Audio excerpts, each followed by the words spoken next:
राधे कृष्णा भक्तों, रमा एकादशी व्रत कथा का पाठ करने से घर में सुख, शांति, समृद्धि और सौभाग्य का वास होता है। श्री ब्रह्म वैवर्त पुराण के अनुसार कार्तिक मास के कृष्ण पक्ष की एकादशी को रमा एकादशी अथवा रंभा एकादशी के नाम से जाना जाता है। यह तिथि बहुत ही शुभ मानी जाती है क्योंकि इस दिन भगवान विष्णु और माता लक्ष्मी की विशेष रूप से पूजा की जाती है। धर्मशास्त्रों में बताया गया है कि रमा एकादशी का व्रत करने से माता लक्ष्मी प्रसन्न होती हैं और उपासक के घर में स्थायी रूप से निवास करती हैं। इससे घर में सुख, शांति, समृद्धि और सौभाग्य का वास होता है। जो व्यक्ति इस व्रत को श्रद्धा और नियम पूर्वक करता है उसे पापों से मुक्ति और अंत में मोक्ष की प्राप्ति होती है। एक दिन धर्मराज युधिष्ठिर ने श्री कृष्ण से पूछा, हे भगवान, कृपया मुझे कार्तिक मास के कृष्ण पक्ष की एकादशी की कथा सुनाइए। इस एकादशी का क्या नाम है और इसे करने से क्या फल प्राप्त होता है? तो श्री कृष्ण ने हंसते हुए कहा, हे राजन, यह एकादशी रमा एकादशी के नाम से जानी जाती है। जो भी भक्त इस व्रत को करता है उसके सभी पाप नष्ट हो जाते हैं, उसे अपार पुण्य की प्राप्ति होती है। अब मैं तुम्हें इस एकादशी की पौराणिक कथा सुनाता हूँ, ध्यान पूर्वक सुनना। बहुत समय पहले मुचुकुंद नामक एक महान राजा राज्य करते थे। वे सत्यवादी, धर्मपरायण और भगवान विष्णु के परम उपासक भक्त थे। उनके मित्रों में इंद्र, वरुण, कुबेर और विभीषण आदि जैसे देवता शामिल थे। उनकी एक सुंदर और गुणवान पुत्री थी जिसका नाम चंद्रभागा था। जब वह बड़ी हुई तो राजा ने उसका विवाह राजा चंद्रसेन के पुत्र शोभन के साथ कर दिया। एक दिन चंद्रभागा अपने ससुराल में थी, तभी कार्तिक मास की एकादशी आई। उसे याद आया कि उसके पिता के राज्य में यह नियम था कि एकादशी के दिन कोई भी व्यक्ति भोजन या जल ग्रहण नहीं करेगा। यहाँ तक कि जानवरों को भी इस दिन भोजन नहीं दिया जाता था। चंद्रभागा सोचने लगी कि मेरे पति शोभन तो बहुत दुर्बल हैं, वह यह व्रत कैसे कर पाएंगे। यह सोचकर ही उसने राजा शोभन ने अपनी पत्नी से कहा, प्रिय, मुझे बताओ मैं क्या करूं? मैं तो बहुत कमज़ोर हूं और मैं इस व्रत को करने में असमर्थ हूं। तब चंद्रभागा बोली, हे स्वामी, मेरे पिता के राज्य में कोई भी व्यक्ति एकादशी के दिन भोजन नहीं करता। यदि आप इस नियम का पालन नहीं कर सकते तो आप किसी दूसरे राज्य में चले जाइए। यदि आप यहाँ रहेंगे तो आपको भी व्रत करना पड़ेगा। तब शोभन ने उत्तर दिया, तुम्हारी बात तो सही है प्रिय, किंतु मैं इस व्रत को अवश्य करूँगा और मेरे जो भाग्य में लिखा है वह होकर ही रहेगा। शोभन ने बहुत ही श्रद्धा से एकादशी का व्रत रखा। जैसे जैसे दिन बीता वह और अधिक कमज़ोर होता गया। जब रात आई और जागरण का समय हुआ तो उसकी स्थिति बद से बदतर और खराब हो गई।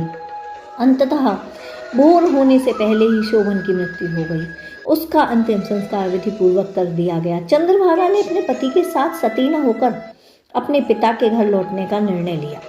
रमा एकादशी के व्रत के प्रभाव से शोभन को मंदराचल पर्वत पर एक दिव्य और सुंदर नगर प्राप्त हुआ। वह नगर सोने चांदी से बना हुआ था, जहाँ सभी प्रकार के सुख सुविधाएं थीं और कोई शत्रु नहीं था। शोभन वहाँ राजा बनकर निवास करने लगा, परंतु उसका राज्य अध्रुव यानी अस्थायी था। कुछ समय के पश्चात मुचुकुंद के राज्य का एक ब्राह्मण सोम शर्मा नामक तीर्थ यात्रा के लिए निकला। घूमते हुए वह मंदराचल पर्वत पहुंचा, जहां उसने वह अद्भुत नगर देखा और नगर के वैभव को देखकर वह आश्चर्यचकित हो गया। जब उसने वहां के राजा को देखा तो पहचान लिया कि यह तो उसके राजा का दामाद शोभन है। ब्राह्मण ने शोभन से जाकर कहा, राजन, मैं आपके ससुर मुचुकुंद के राज्य से आया हूँ, वहाँ सब कुशल है। आपकी पत्नी चंद्रभागा भी प्रसन्न है। शोभन ने प्रसन्न होकर पूछा, हे ब्राह्मण, बताओ मेरे ससुर और पत्नी कैसे हैं, कुशल से तो हैं ना? यह सुनकर मुझे बहुत अच्छा लगा। तुम बताओ, तुम्हें यह नगर कैसा लगा? ब्राह्मण बोला, राजन, यह नगर तो अत्यंत सुंदर, अलौकिक है। इसकी तो कल्पना ही नहीं की जा सकती है। मुझे आश्चर्य है कि आप इतने वैभव को कैसे प्राप्त कर पाए। तब शोभन ने कहा, हे ब्राह्मण देवता, यह सब रमा एकादशी के व्रत का प्रभाव है जो मुझे यह नगर प्राप्त हुआ है। मैंने श्रद्धा से इस व्रत को किया था, जिससे मुझे यह अद्भुत राज्य प्राप्त हुआ है, पर यह राज्य स्थायी नहीं है। यदि मेरी पत्नी चंद्रभागा इस व्रत के पुण्य से इसे स्थायी बना सकती है तो यह सदैव बना रहेगा। ब्राह्मण ने कहा, हे राजन, मैं यह बात चंद्रभागा तक अवश्य पहुंचाऊंगा। जब वह ब्राह्मण लौटकर चंद्रभागा के पास पहुंचा तो उसने सारा वृतांत चंद्रभागा को कह सुनाया। तब चंद्रभागा ने कहा, हे ब्राह्मण श्रेष्ठ, मुझे उस नगर में ले चलो। मैं अपने पति को देखना चाहती हूँ, उनसे मिलना चाहती हूँ और अपने व्रत के प्रभाव से मैं उस नगर को स्थायी बना दूंगी। ब्राह्मण देवता चंद्रभागा को लेकर मंदराचल पर्वत के समीप वामदेव ऋषि के आश्रम में जा पहुंचे। वहां ऋषि ने उसकी कथा सुनी और मंत्रों से उसका अभिषेक किया और उन मंत्रों के प्रभाव से, उसके वर्षों के व्रत के प्रभाव से चंद्रभागा ने दिव्य देह को धारण कर लिया। वह अत्यंत सुंदर, दैदीप्यमान और तेजस्वी बन गई। जब शोभन ने अपनी पत्नी को उस दिव्य रूप में देखा तो वह और भी अत्यधिक प्रसन्न हो गया और उसे अपने पास बैठाया।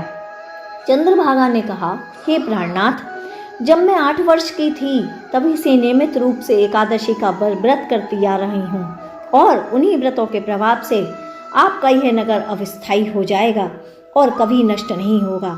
इसके बाद से ही दोनों पति पत्नी दिव्य रूप में उसी नगर में रहने लगे और आनंद पूर्वक जीवन व्यतीत करने लगे।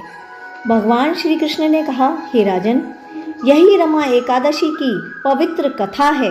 जो भी व्यक्ति इस व्रत को श्रद्धा से करता है उसके सारे पाप नष्ट हो जाते हैं, यहाँ तक कि ब्रह्म हत्या जैसा महापाप भी मिट जाता है।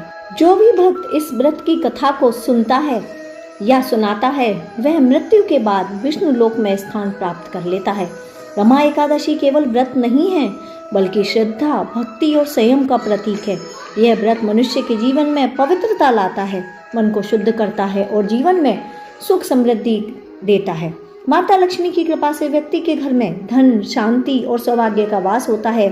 इसीलिए प्रत्येक व्यक्ति को इस पवित्र तिथि पर भगवान विष्णु और माता लक्ष्मी की आराधना अवश्य करनी चाहिए और रमा एकादशी व्रत की कथा का पाठ अवश्य करना चाहिए। इस साल रमा एकादशी का व्रत 17 अक्टूबर को शुक्रवार को रखा जाएगा और पारण 18 अक्टूबर को सुबह शुभ मुहूर्त में किया जाएगा। रमा एकादशी को कभी कभी कार्तिक कृष्ण पक्ष की एकादशी भी कहा जाता है। व्रत और धार्मिक ग्रंथों के अनुसार रमा एकादशी को सबसे शक्तिशाली एकादशी माना गया है। इस व्रत को करने से भगवान विष्णु और माता लक्ष्मी प्रसन्न होते हैं, समस्त सुख समृद्धि सौभाग्य आता है और पाप नष्ट हो जाते हैं। अंत में मनुष्य को मोक्ष की प्राप्ति होती है।